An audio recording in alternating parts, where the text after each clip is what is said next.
Are you having a hard time talking teen? It's a tough language.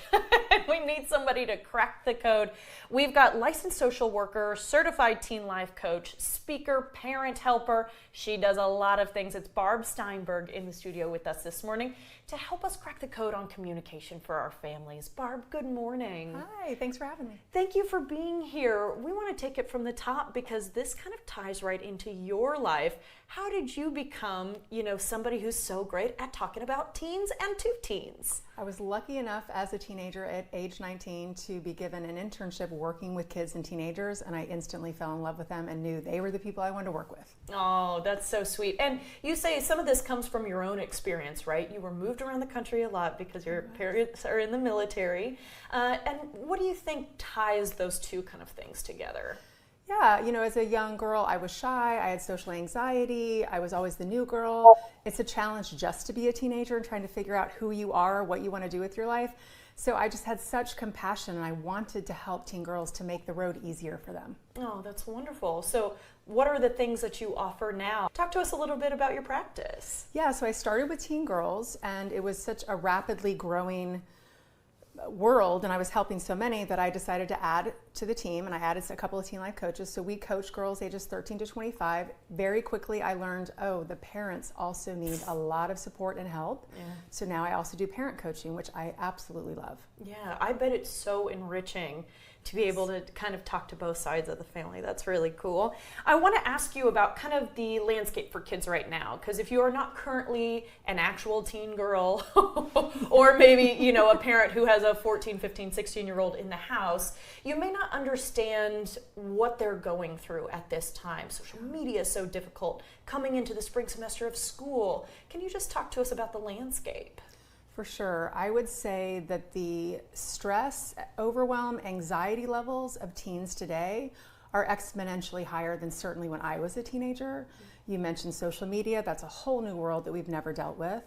And the stressors and the expectations of taking harder classes, getting higher grades, getting into better schools, getting better jobs. It's a lot on young people that are still growing and changing and figuring out who they are.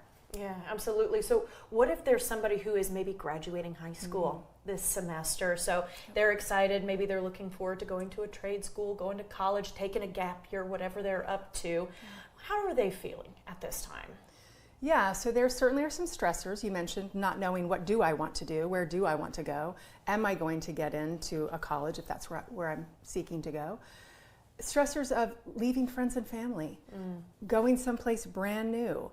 And the adult responsibilities that come with that are very scary to a lot of teenagers of trying to think about managing their whole lives by themselves. That said, there are a lot of exciting parts too. Sure. So you're a senior, you've got a lot more freedoms, there's a lot of perks and celebrations to being a senior.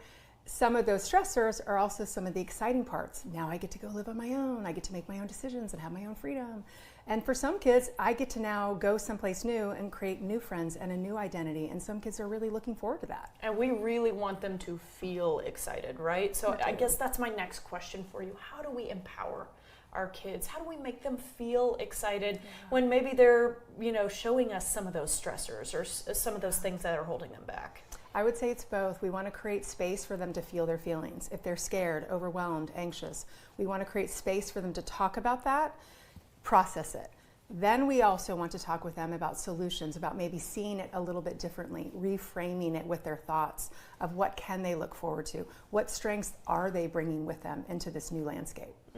And actually that brings up a really good point. I'm glad that was your answer, because I think it's so difficult for parents to know, when do I treat them like an adult and just let them process something out loud, and when do I jump back in and give them a suggestion, which may or may not be welcome.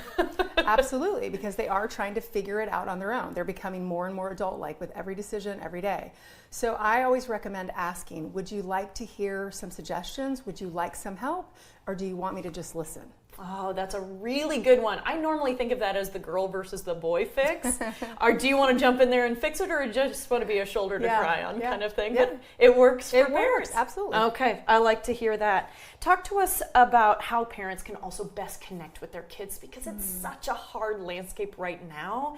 I mean, those kids are on their phones at dinner unless you force them to put it down. Yeah, absolutely. And even the parents are on their phones a Yep. lot. So how do we do that face-to-face true connection, especially maybe before they leave the nest? Yeah, that's one of my passions, is really helping parents and teens to connect. So a couple of ideas.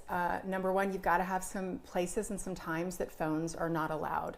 And that includes parents too. So maybe it's, if you're in a 20-minute or under car ride, that can be a time everybody puts their phone away. We talk or we listen to music, doesn't matter. Meals, breakfast, dinner, when you guys are together. Maybe you're outside, it's time to hike, walk, bike ride, no phones. Have times where there are no phones, so you have an opportunity. I would say create a list. Parents, teens come together, create a list of activities that you both enjoy. So now you're going to get more yeses when you invite. And I would recommend having regular dates, whether it's every other week, once a month, whatever works with your schedule. Get it on the calendar, look forward to it. Have spontaneous dates. I'm picking you up from school, let's go get some ice cream. Oh, that was always the best day. Who doesn't like ice cream? Yeah, absolutely. But I think it really sets some good boundaries and expectations for kids so that they know what's coming down the pike. That way they can get excited about the hike coming up next weekend or that sort of thing.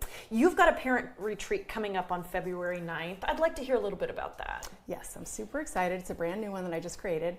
It's called Parenting with Purpose, Presence, and Positivity. It is for parents of tween and teen girls. And we are going to dive in deep to your relationship with your teen girl. I'm going to give you strategies, insights, tools to foster understanding, to strengthen your bond, and to navigate the teen years with compassion, with understanding, everything that you need to have the relationship that you want. Wonderful. We all want to have that great relationship and be the best parents and guardians that we can be. Yeah. Barb, we so appreciate your time this morning. Thank you. Thank you. You guys, you can get tickets now for the retreat for parents of teen girls. Just go to barbsteinberg.com to learn more.